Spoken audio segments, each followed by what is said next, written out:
Naaprubahan ng Senado ang pambansang budget para sa 2025, kabilang ang 70 milyong piso na alokasyon para sa digital transformation ng Technical Education and Skills Development Authority, gamit ang mga advanced na digital tools.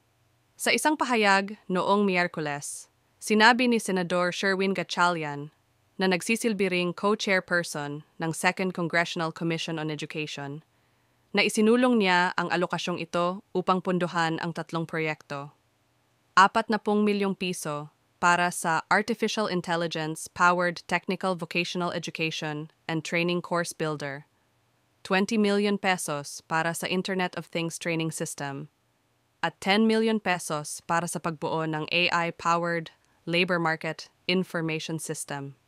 Ayon kay Gatchalian, ang AI-powered TVET Course Builder ay mag-automate ng pagbuo ng mga kurso at magpapabilis sa proseso ng pagbuo at pag-update ng mga training regulations, competency standards, competency-based curriculum, at competency assessment tools.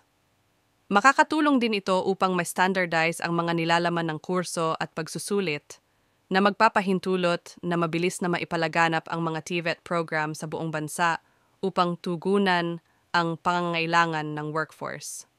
Samantala, ang Internet of Things, IoT, training system ay magbibigay sa mga mag-aaral ng kasanayan upang mapatakbo at mapanatili ang mga IoT device at network na maghahanda sa kanila para sa mga karera sa smart technology applications tulad ng industrial automation, healthcare, at agrikultura.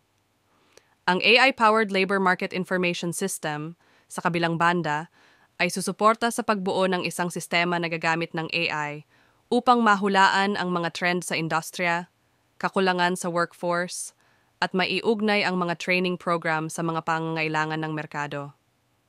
Binigyang diin ni Gatchalian ang kahalagahan ng paggamit ng artificial intelligence upang maging handa ang sistema ng edukasyon para sa hinaharap. Naniniwala ako na ang pagpapabilis ng digital transformation at paggamit ng artificial intelligence ang tamang direksyon pagdating sa edukasyon, kabilang ang TVET, sabi ni Gatchalian. Sa pamamagitan ng pagpapabilis ng digital transformation at paggamit ng artificial intelligence, layunin nating makapagsanay ng mga manggagawang may kasanayan na makakasabay sa mabilis na nagbabagong ekonomiya, dagdag niya. Aniya, ang hakbang na ito ay nagpapakita rin ng pangako ng pamahalaan na pagdugtungin ang edukasyon at empleyo sa pamamagitan ng teknolohiya upang matugunan ang pangangailangan ng industriya at palakasin ang workforce ng bansa.